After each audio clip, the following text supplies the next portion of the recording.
My name is Chloe Miller, and I'm 28 years old. After 5 brutal years of juggling a 4.0 GPA at MIT while working 20 hours a week to survive, this was supposed to be my day. My graduation, a moment of triumph. But as I stood there in my cap and gown, my father looked me dead in the eye and sent me a text. Just 7 words. You are on your own from now on. The feeling of absolute abandonment in that moment, it was crushing. But I had no idea that just 3 minutes later, a call from my CFO would make my father's words the most ironic statement of the century. If you've ever felt completely written off by the people who should have believed in you most, let me know where you're watching from. Hit that like button, because you are going to want to see this. While my family pictured me struggling in some tiny Boston apartment, barely making rent, the reality was a different kind of struggle. It wasn't a struggle for survival. It was a war. A war fought under the fluorescent lights of a cramped office that always smelled faintly of stale coffee and desperation. My life wasn't about paying bills anymore. It was about making payroll. It was about building something from nothing, fueled by cheap pizza and an amount of caffeine that would probably scare a doctor. My father, Frank, thought I was playing with a computer. A game. What he didn't see were the 2 a.m. arguments over a single line of code that could make or break our entire system. He didn't see the whiteboards, covered in algorithms so dense they looked like an alien language. He didn't see me and my co-founders, Zach, Diana, and Marcus, sleeping on beanbag chairs because going home felt like a waste of time. We weren't playing, we were forging a weapon.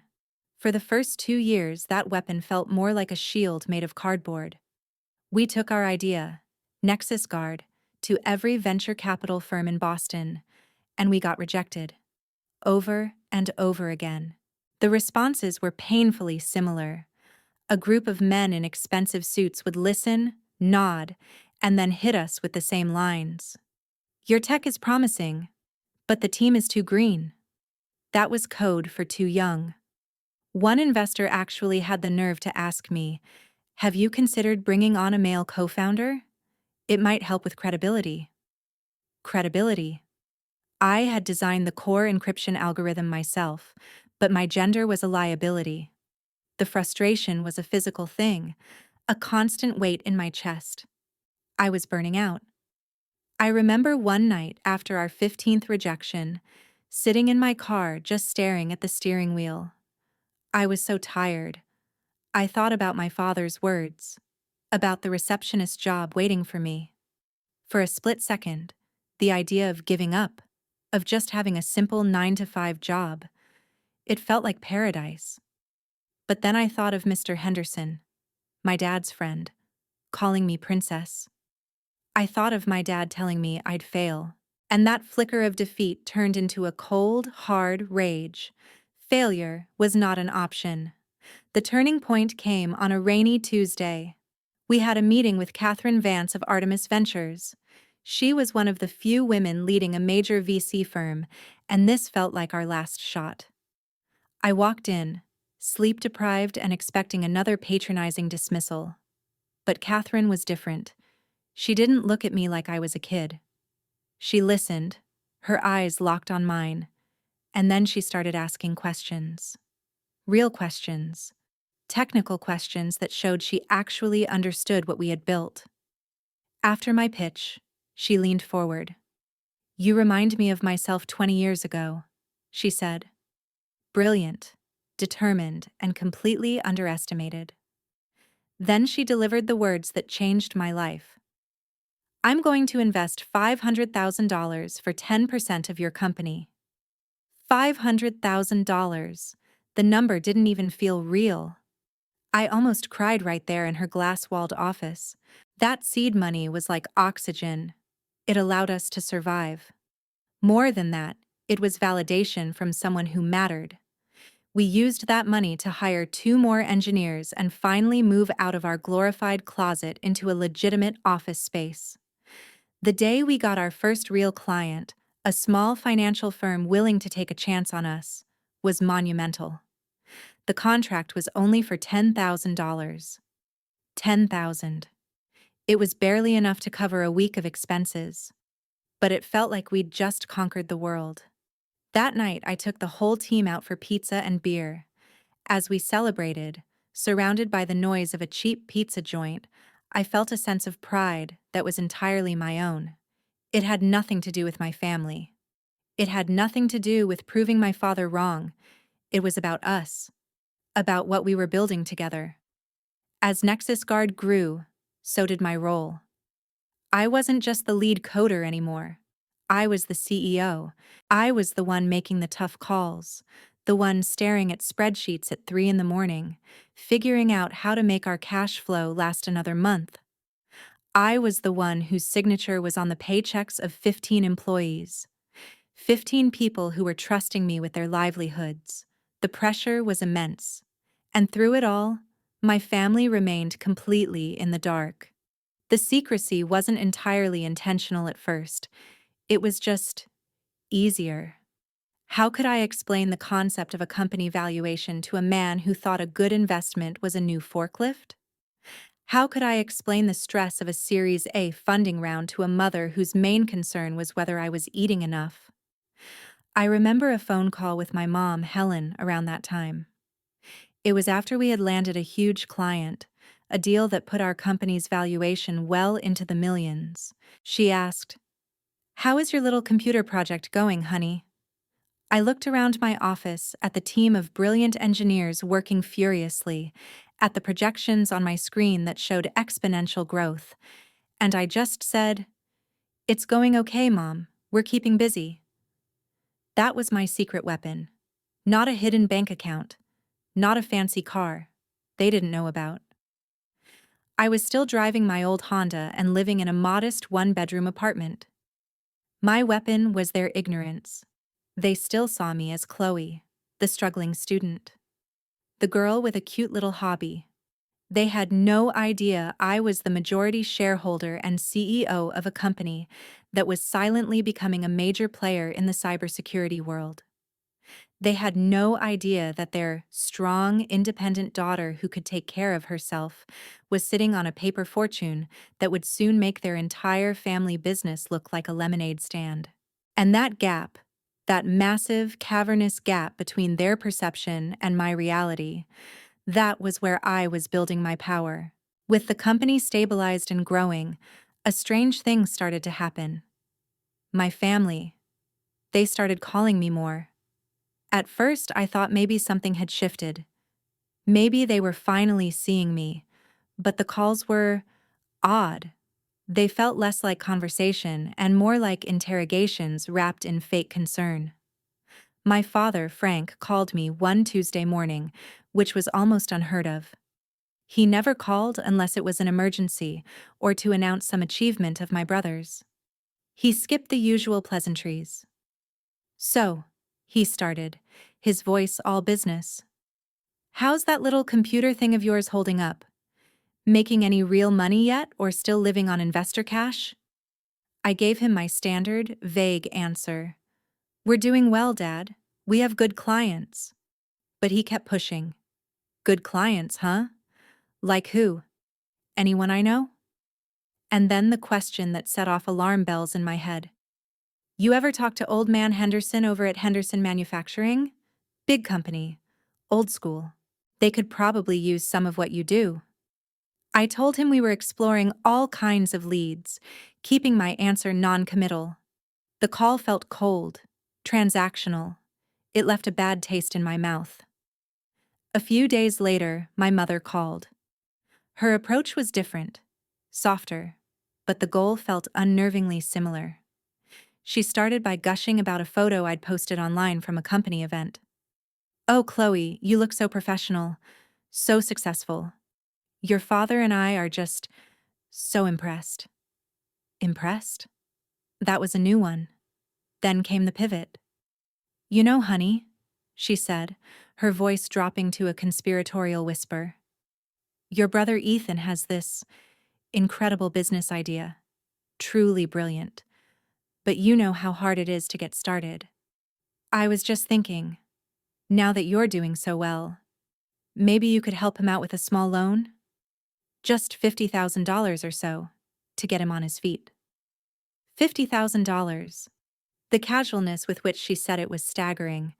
For them, it was a small loan. For me, that was the exact amount of our first prize seed money, the money that had felt like the entire world, the money we stretched for a whole year. I politely told her that the company's finances were tied up in growth, and I didn't have that kind of liquid cash personally.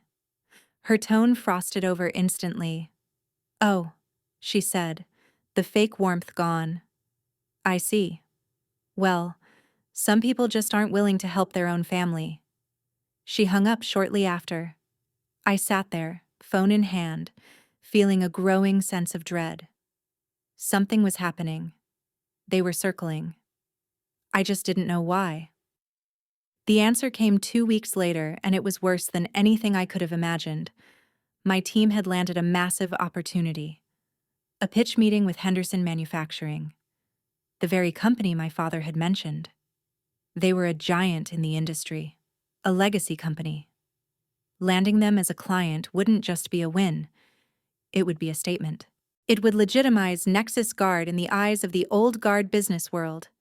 And a small, hopeful part of me thought, maybe in the eyes of my father.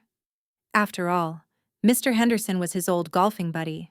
This was a bridge between my world and his. I spent a week preparing, sleeping maybe 10 hours in total.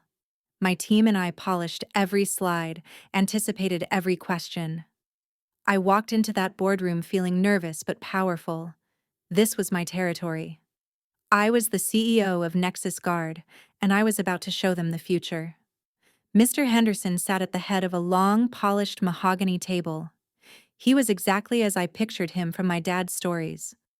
Older, with a full head of white hair, and a look that said he owned every room he walked into. He didn't stand up when I entered. He just gestured to a chair. "Well, well," he boomed, a smirk playing on his lips. "If it isn't Harold's little girl, Chloe. I hear you're playing with computers these days. Cute." The air went out of the room. My team shifted uncomfortably. I felt the blood rush to my face, but I kept my composure. "It's a pleasure to meet you, Mr. Henderson," I said, my voice steady. "What we're doing is a little more than playing." I launched into the presentation. I was on fire. I explained our proprietary encryption, our flawless track record, and the immediate value we could bring by securing their sensitive intellectual property. I laid out a multi-million-dollar problem and handed them the elegant, cost-effective solution on a silver platter. I finished, confident that the technology and the business case were undeniable. Mr. Henderson leaned back in his chair, lacing his fingers behind his head. He didn't look at the screen. He didn't look at my team. He just stared at me, that same condescending smirk on his face. "Listen, princess," he said, and the word hit me like a physical blow. It was the same word my father used when he wanted to dismiss me. "Your dad, Harold, he built a real business. With his hands. With concrete and steel. You're selling air. A fantasy. You know, he and I were talking at the club last week." My heart stopped. "He told me he's worried sick about you," Henderson continued, clearly enjoying himself. "Worried you're wasting the best years of your life on this hobby, chasing some tech bubble dream. And looking at this, I have to say, I think he's right. Henderson Manufacturing doesn't invest in children's hobbies." He stood up then, a clear dismissal. He adjusted his ridiculously expensive tie and looked down his nose at me. "My advice to you? Go home, Chloe. Find yourself a nice husband. Settle down. That's the safest investment a girl like you can make." Silence.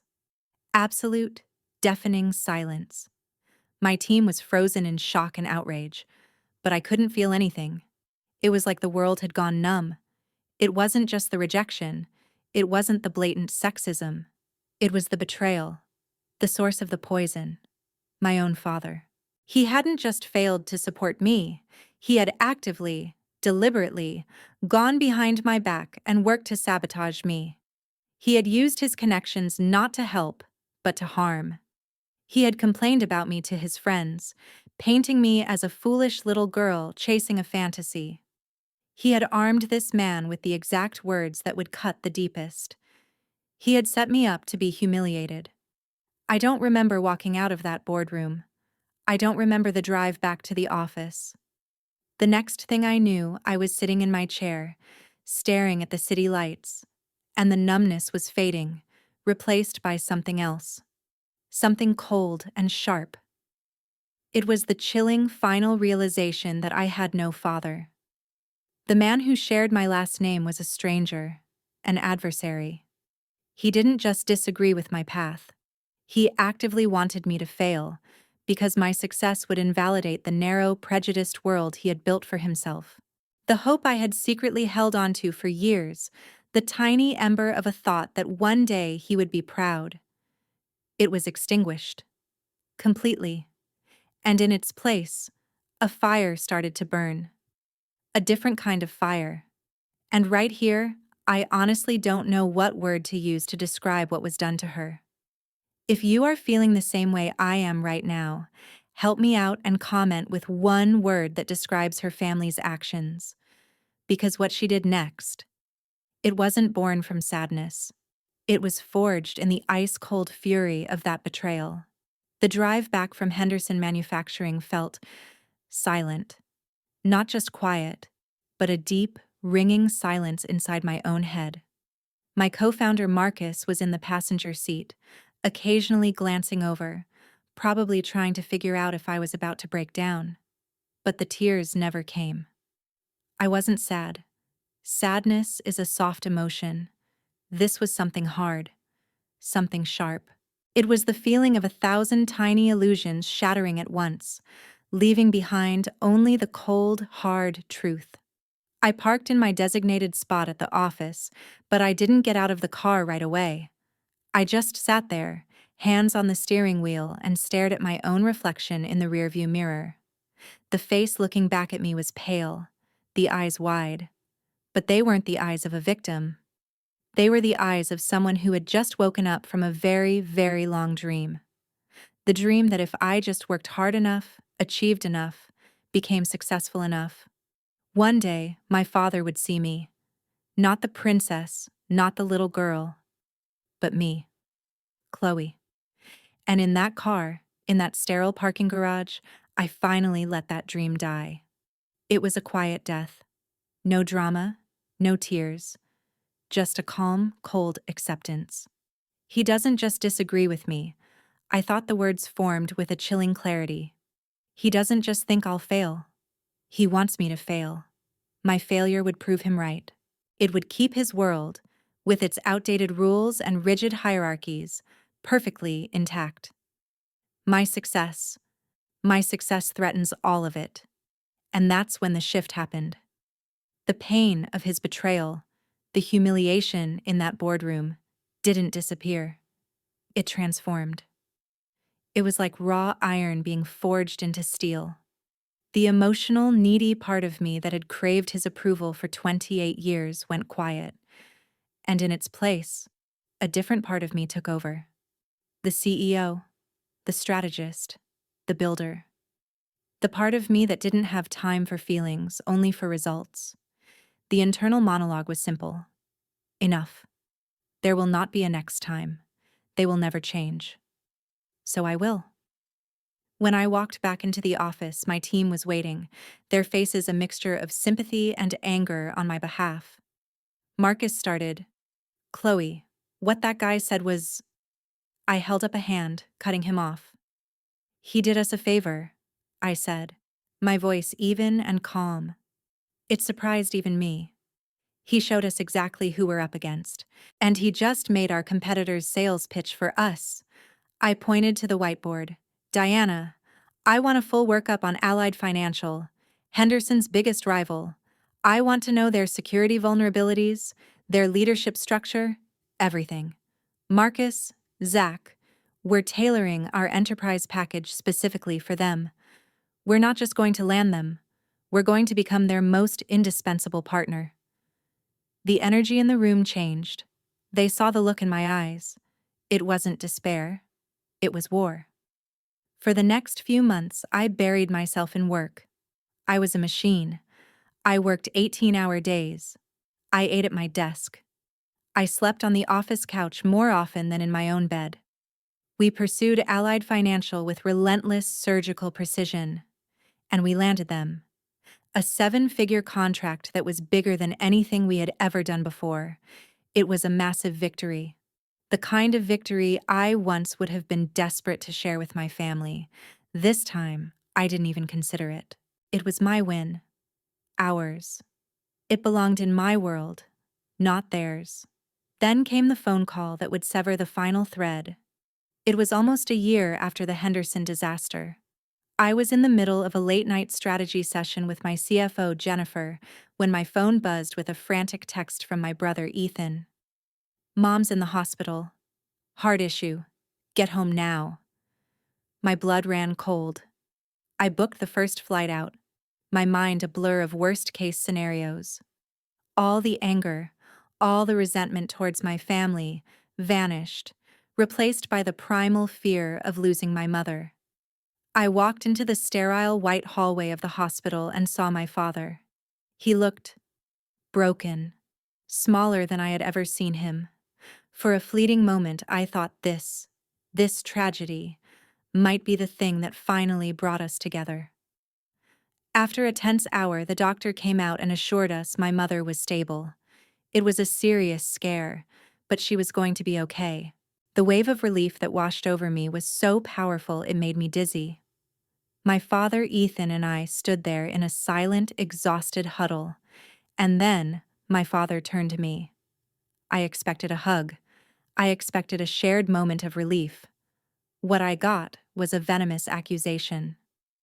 "Do you see this?" he hissed, his voice a low, furious rasp. "This is what your company does. Your mother has been worried sick about you. Stressed to the breaking point because her daughter is off chasing some fantasy instead of being here. You're never home. You live in that digital world and you abandon your family." I was speechless. I literally could not form words. "Dad, what are you talking about? This has nothing to do with me." "Nothing to do with you?" His voice rose, turning heads down the quiet hospital corridor. "You chose this over us, Chloe. My sons, they're here. They work in the family business. They're present. You just fly in for the crises. If something worse had happened to your mother tonight, that would have been on you. A part of it would have been your fault. You made your choice. You cut yourself off from this family."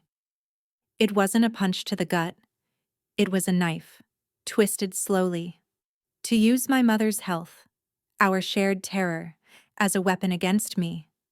It was a cruelty I hadn't known he was capable of. It was a desperate, pathetic attempt to reframe my independence as selfish abandonment, to make my success the cause of our family's problems. The last vestiges of the daughter who loved him withered and died in that cold, antiseptic hallway. I looked at him, at his face contorted with a grief he had somehow twisted into blame. And I felt nothing. Just a profound, empty calm. The emotional connection was gone, severed. "I came because I love Mom," I said, my voice devoid of any emotion. "I'm sorry you feel that way." "Don't be sorry," he spat, turning away from me. "Your actions have said everything. You've shown everyone where your priorities are." I stayed until my mother was awake, and I knew for sure she was okay. I told her I loved her. I gave my brother a stilted hug, and then I went to the airport and flew back to Boston. On the plane, I didn't sleep. I didn't watch a movie. I pulled out my laptop. I didn't call my father to scream at him. I didn't text my mother to defend myself. Confrontation was pointless. It was his word against mine, his reality against hers. It was a game I could never win. So I decided to stop playing. Instead, I opened a new folder on my desktop. The folder was labeled IPO, Initial public offering. It was a conversation Jennifer and I had been having for months, a distant, ambitious goal. In that moment, it became the plan. The only plan. I started making calls. Not to my family, but to my real team. My lawyers, my investment bankers, my board of directors, my mentor, Catherine. I told them what had happened, not the emotional details, but the strategic conclusion. The timeline had changed. We're going public, I told Jennifer on a secure line from my apartment. And we're starting the process now, quietly. No leaks. No one outside of this circle can know. My father had accused me of choosing my own path. He had accused me of cutting myself off. He was right. And in the quiet of my apartment, thousands of miles away from their drama and their blame, I began to build the missile. He thought he had delivered the final blow in that hospital hallway. He had no idea he had just handed me the launch codes. The game had changed, and I was about to write a new set of rules. The year leading up to my graduation was a masterclass in compartmentalization. To my family, I was Chloe, the part-time student, dutifully finishing her degree while running her little computer project. I kept the weekly calls with my mother, giving her bland, superficial updates. Classes are fine. Work is busy. I never mentioned the all-night sessions with auditors, the brutal negotiations with investment banks, or the endless paperwork filed with the SEC. My life was a fortress, and they were on the outside, completely unaware of the war machine being built within. My father, Frank, seemed content with this arrangement. He had delivered his verdict in that hospital hallway, and as far as he was concerned, the case was closed. I was the selfish daughter who had chosen ambition over family. In his mind, my graduation wasn't a celebration, it was a finish line. The end of my expensive 5-year detour before I was forced to face the harsh realities of the world he understood. The world of concrete and steel. When my mother insisted they all fly in for the ceremony, I agreed. It was part of the plan. I booked them rooms at the Four Seasons. A small, calculated move. A taste of a world they didn't know I lived in. The morning of graduation was perfect. A crisp, blue sky over Cambridge. The kind of day that's supposed to feel full of promise. But for me, it felt like the eerie calm before a storm. I stood in front of the mirror in my apartment, adjusting the cap on my head. Underneath the black gown, I wasn't just a student. I was the CEO of a company that, in a matter of hours, would either soar or crash on the world's biggest financial stage. The IPO pricing was being finalized that very morning. The tension was a living thing inside me, a coiled spring in my gut. My CFO, Jennifer, had called at 7 a.m. The underwriters are recommending $42 a share, she'd said, her voice electric. Chloe, that puts us just over $1 billion market cap on day one. A unicorn. A unicorn. The mythical creature of the startup world. And it was about to be born, right in the middle of my graduation ceremony. Meeting my family on campus was like stepping into a time warp. There was my mother, Helen, looking elegant and anxious. My brother, Ethan, looks bored. And my father, standing stiffly in his tailored suit, his face a mask of stern disapproval. He shook my hand. He didn't hug me. "Congratulations on completing your degree, Chloe," he said, his tone formal, as if acknowledging a completed business transaction. As I walked away to join the procession of graduates, I overheard him say to Ethan, "At least she finished it. She's going to need that piece of paper when this tech bubble bursts." Some things never change. I found my spot in the long line of engineering students, my phone clutched in a pocket I had specifically sewn into my dress for this day. At 9:52 a.m. it vibrated. A text from Jennifer. Price confirmed at $44 a share. Final valuation $1.1 billion. Press release goes out in 15 minutes. Congratulations, CEO. You did it. $1.1 billion. My knees felt weak. I took a deep breath, straightened my cap, and walked forward with the procession into the vast auditorium. The ceremony began. Speeches were made. Names were called. I barely heard any of it. My mind was a split screen, one half watching the stage, the other watching the clock. At 10:15, my phone vibrated again. The press release was out. It was public.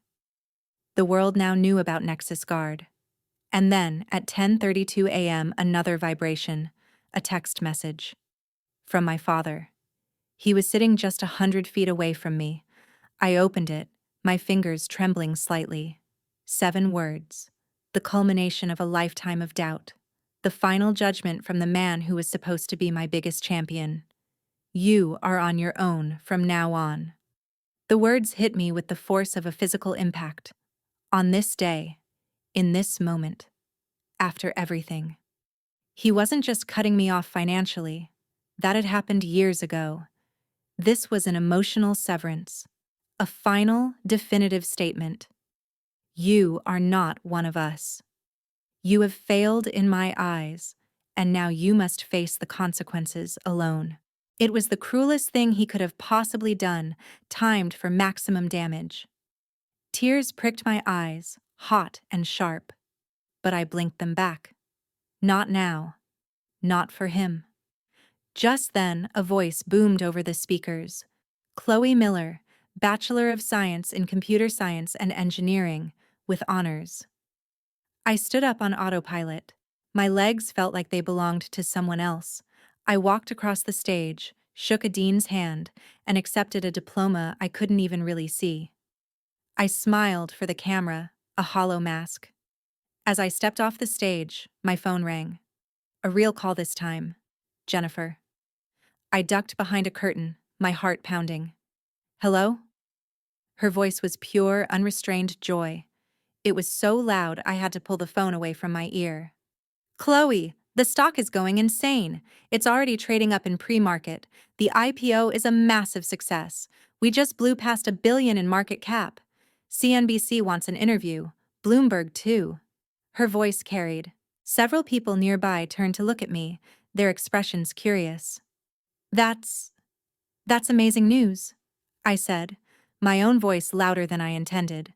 A strange mix of shock and adrenaline. $1 billion IPO. I can hardly believe it. More heads turned. A murmur started to ripple through the graduates standing near the stage. We need to schedule a press conference, Jennifer barreled on, oblivious. As the CEO of a newly public billion-dollar company, you need to address the investors and the media. I understand, I said, still speaking loudly, the words now deliberate. I'll come to the office as soon as the graduation ceremony ends. I hung up and looked up. Dozens of eyes were on me. The whispers were spreading like wildfire. Billion-dollar IPO. CEO. The words jumped from person to person, a current of disbelief and awe. My eyes scanned the crowd, searching for the family section. And then, I found him. My father. He was on his feet, staring at me. His face, usually so controlled, was a canvas of raw, unfiltered shock. His phone was in his hand. He must have just gotten the news alert. The timing was perfect. Poetic. Minutes.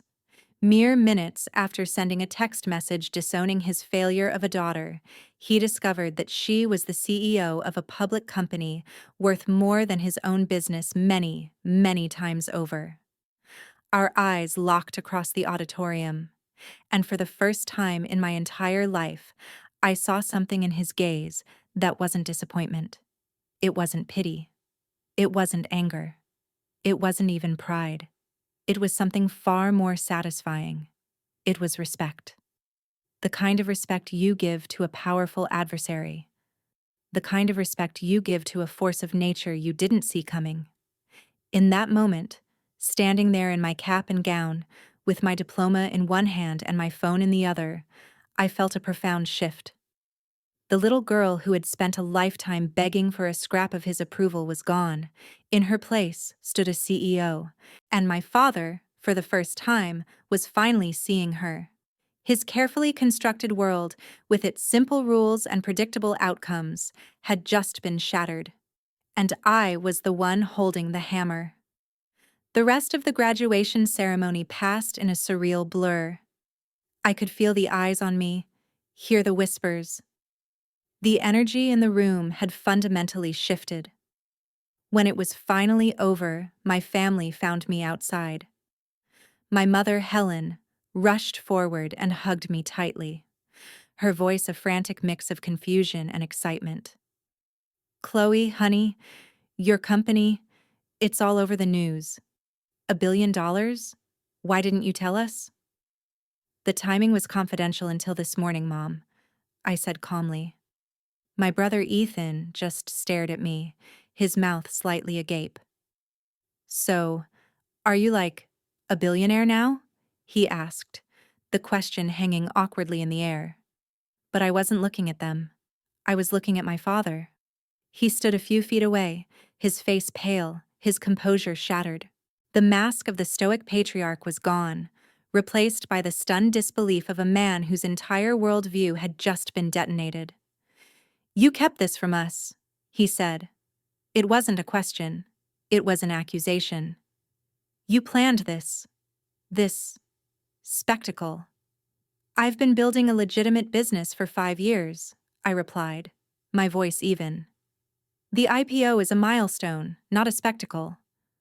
I held up my phone, the screen still showing his text message. Speaking of timing, this came through right before they called my name. "You are on your own from now on." "Interesting choice of words, Dad," my mother gasped. "Frank, you didn't." His face flushed a deep mottled red. I was simply acknowledging her independence," he stammered. "A pathetic attempt to rewrite history in real time." "That's not what you meant, and we both know it," I said, the calmness in my own voice surprising me. "You've been waiting for me to fail since the day I left for MIT. The walk to the restaurant I had reserved was the most uncomfortable 10 minutes of my life. The air crackled with unspoken words. Once we were in the private dining room, the dam broke. My father tried to regain control, falling back on his old tactics of belittlement. "So this is it," he scoffed, "a technology business built on hype and venture capital." "It's built on solving real security problems for some of the biggest corporations in the world," I corrected him, placing my diploma squarely in the center of the table. "And I managed to do it while supposedly finishing my degree." My mother tried to play peacemaker. "Frank, our daughter has done something extraordinary. Can't you just be proud?" He shook his head, looking at me with a strange mix of anger and something else. "Fear, maybe?" "Extraordinary? We'll see if this company even exists in 5 years." Then, my phone rang. It was Jennifer, my CFO. I excused myself to the corner of the room. "Chloe, I hate to interrupt," she said, "but CNBC wants you in the studio at 3 p.m. We need you at the office by 2 to prep." I ended the call and turned back to the table. "I apologize," I said, gathering my things. "I have to cut this short. I have media obligations this afternoon." "More important than your family?" my father demanded, his voice dripping with sarcasm. And that's when something inside me finally snapped. "My little computer program, as you call it," I began, my voice dangerously quiet, "just created over $1 billion in value. It employs over 150 people who depend on me for their livelihoods. I did all of this while you were telling me I'd fail, while you were betting against me at every turn, while you were bad-mouthing me to your business partners." The room fell completely silent. "I didn't build Nexus Guard to prove you wrong, Dad," I said, looking him directly in the eye. "But your text today made one thing clear. I have been on my own since the day I left for MIT, and look what I accomplished." I turned and walked out of the room, leaving them sitting in stunned silence. I didn't look back. A black town car was waiting for me. Jennifer stood beside it, her face glowing. "There she is," she beamed. "The woman of the hour. We're up 60% from the IPO price. The market loves us." As the car pulled away, I glanced back at the restaurant. My father had come outside and was standing on the curb watching me leave. Our eyes met for a brief second, and I didn't feel triumph. I felt free. The chaos truly began the next day. My phone became a weapon, an incessant barrage of calls and texts from my family. The shock had worn off, replaced by a frantic, clawing panic. Ethan was the first to call, his voice high-pitched and barely coherent. "A billion, Chloe? Is that for real? Like, what does that mean for us, for the family?" The question was so transparent, so nakedly greedy, I almost laughed. Then came my mother's calls. At first, they were tearful. "How could you do this to us, Chloe? Humiliating your father like that in public? You've torn this family apart." She was trying to weaponize guilt, her oldest and most trusted tool. When I didn't respond with apologies, her tone shifted to desperate pleading. "Your father, he's not himself. He's just been on the phone with his broker all morning, shouting. Please, Chloe, you have to fix this. Fix this." As if I had broken something. As if my success was a problem that needed to be solved. The peak of the absurdity came a few days later. An email arrived from a lawyer I didn't recognize. It was a formal proposal on behalf of my father, Frank Miller. He was offering me a seat on the board of directors of Miller Construction Supply. The email was full of corporate jargon about synergies and leveraging my expertise in the tech sector. It was a desperate, transparent power grab. A last-ditch effort to co-opt my success, to bring my new world under the control of his old one. If I were on his board, he could still be the one in charge. He could still be the patriarch. I spent the next 2 weeks in a whirlwind of media interviews, investor meetings, and celebrations with my team. My real family. During that time, my phone never stopped buzzing.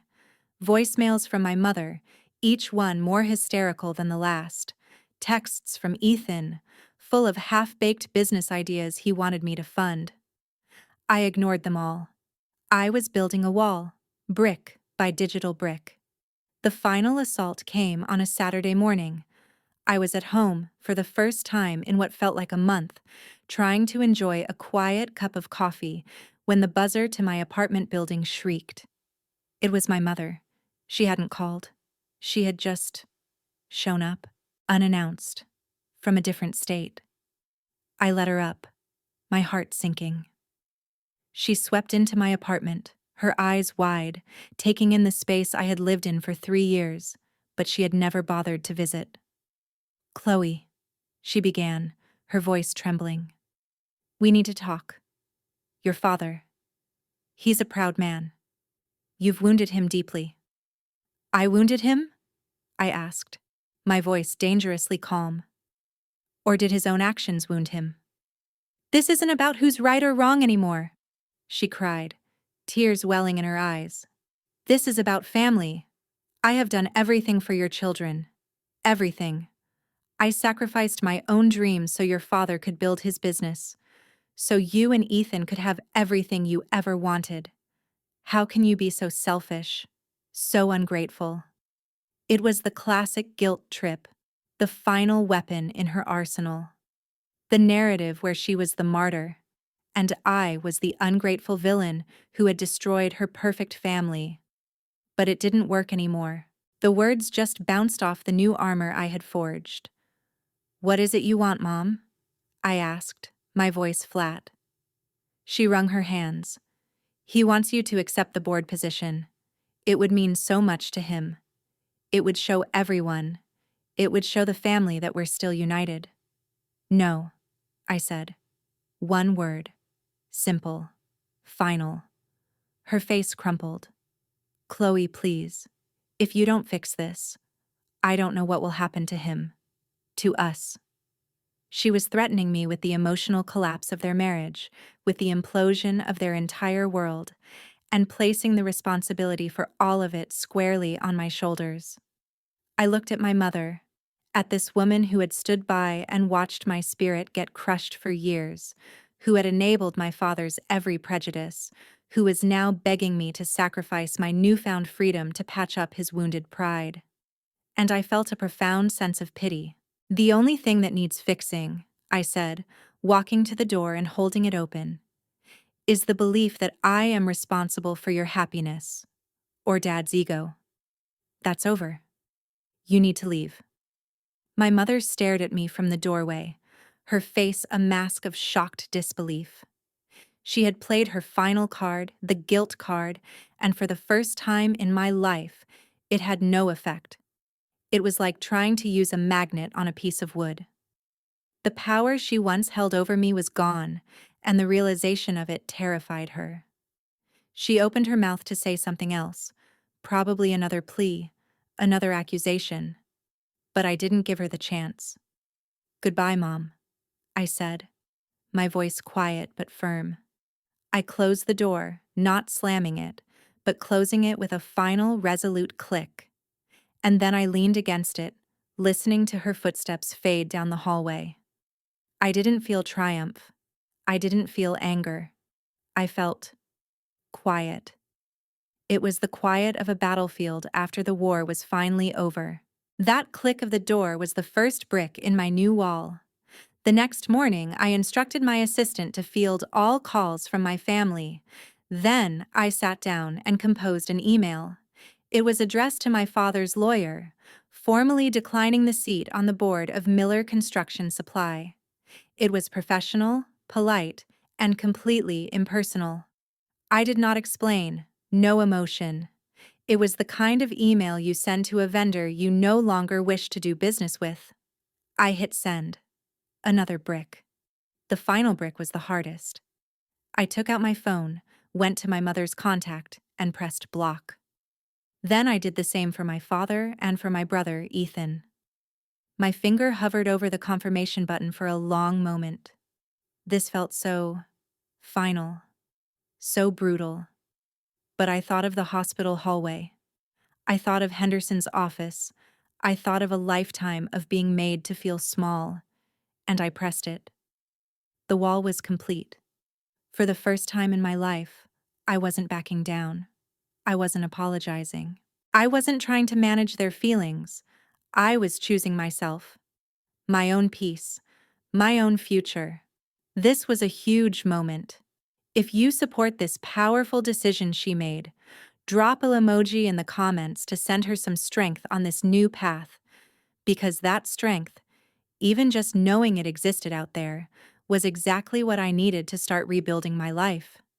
And I quickly discovered that while I had closed the door on my biological family, a new family had been waiting for me all along.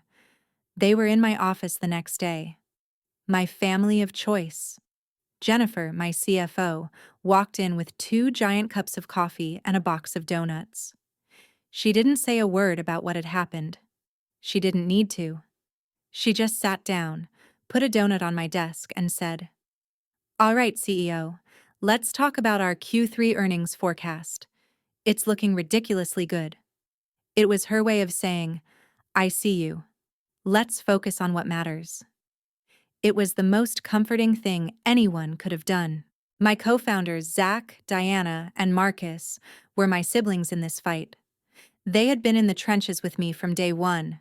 That evening, they dragged me out of the office to a loud, crowded bar. They didn't let me talk about my family.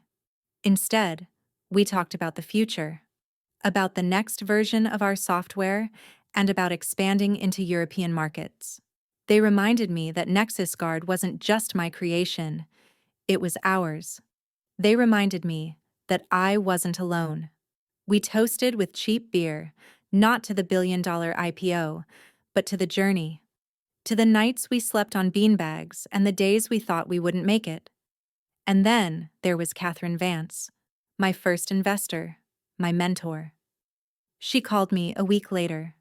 She had heard through the grapevine what had happened. Her advice was simple and profound. "Chloe," she said, her voice warm but firm. "Powerful people, especially powerful men, will never forgive you for changing the power dynamic. Your father's anger isn't about you. It's about his loss of control. Don't let his crisis become your problem. Your only job right now is to lead your company and build your own legacy." Her words were like a shield. She wasn't just a financial backer. She was a guide, a woman who had walked this path before me and knew where all the traps were hidden. She was the role model I had always needed but never had. The support didn't just come from my inner circle, it came from unexpected places. A few weeks after the IPO, MIT invited me to a dinner for prominent alumni.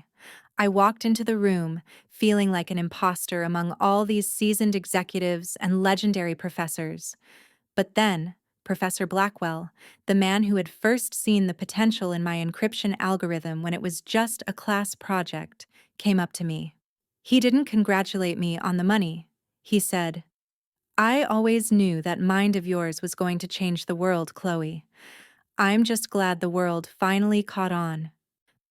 His validation, based on my intellect and not my net worth, meant more to me than any stock price.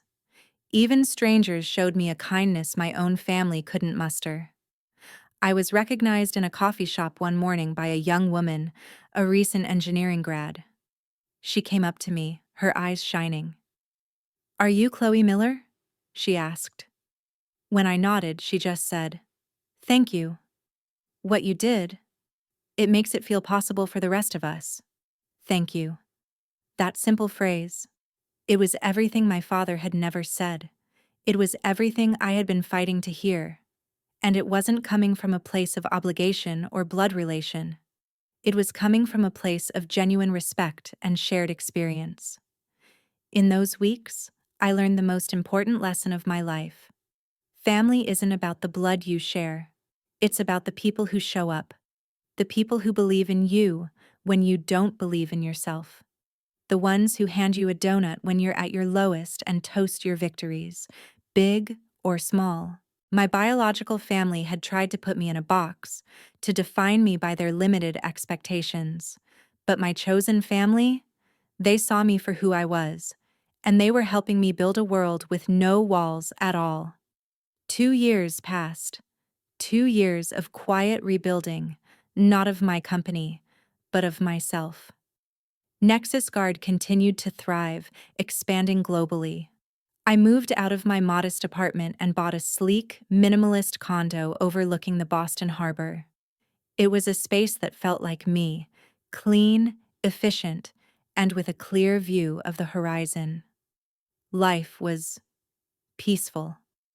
The constant background noise of my family's drama had been silenced, and in that quiet I could finally hear my own voice. I didn't seek out news about them, but eventually, it trickled down to me. The world my father had built, the one he believed was forged in indestructible concrete and steel, was crumbling. Miller Construction Supply, once a regional powerhouse, had failed to adapt. New, more agile competitors had eaten into their market share. My father, a man who scoffed at technology, was being crushed by it. They had to sell the large family home I grew up in, downsizing to a smaller house in a less prestigious neighborhood. The well of endless financial support for my brother Ethan had finally run dry. Life, it turned out, had forced him to do what my parents never could: grow up. He lost his downtown apartment. He had to get a real job, working in logistics for a shipping company. The humbling reality of a 9-to-5, of paying his own bills, seemed to have worked a change in him that years of coddling never could. One evening, an email popped up in my inbox. The sender was Ethan Miller. My first instinct was to delete it, but curiosity got the better of me. The message was short. It wasn't a request for money. It wasn't a demand. It was an apology. "Chloe," it read, "I know I have no right to ask you for anything. I was a jerk. A spoiled, oblivious jerk. I get it now. I'm sorry. For everything. I'm trying to apply for a promotion and I have no idea how to write a proper CV. I was wondering if, maybe, you could look at it?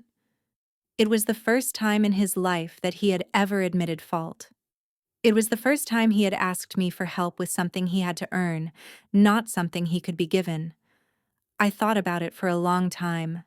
Then I wrote back. Send it over. Let's schedule a call for Tuesday. I agreed to help him, not as a family ATM, but as a sister. The old dynamic was dead. If we were to have any relationship at all, it would be on new terms. Terms of mutual respect.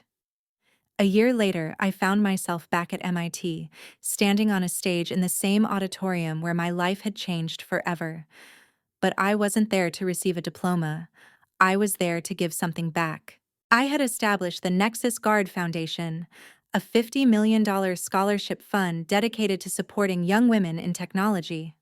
As I looked out at the sea of bright, ambitious faces, I held up the first oversized check. I presented it to a brilliant 19-year-old freshman, a girl from rural Georgia whose own father had told her that engineering wasn't a suitable field for a woman. I saw the same fire in her eyes that had once burned in mine. And in that moment, my journey came full circle. Later, during the Q&A, a young woman raised her hand. "Did your father ever admit he was wrong?" she asked. The whole auditorium went quiet. I smiled. A genuine, peaceful smile. "No," I said honestly. "He never did. And I realized a long time ago that I no longer need him to." The most valuable lesson I learned in building a billion-dollar company wasn't about algorithms or market caps. It was that your value is not determined by the people who refuse to see it. It's not about proving your doubters wrong, though that can feel good for a moment. True, lasting success. It's about proving yourself right. It's about amplifying that quiet voice inside you that always knew what you were capable of, even when no one else was listening. My validation no longer came from a text message from Frank Miller. It came from the hundreds of employees who trusted my leadership. It came from the young women who now saw a path for themselves. It came from within. My story had a fortunate ending, but I know for so many people, the battle is still ongoing.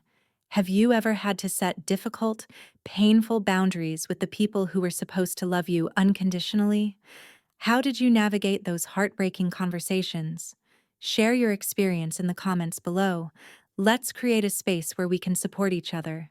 And if this story resonated with you, please hit that like button and subscribe for more stories about finding your voice.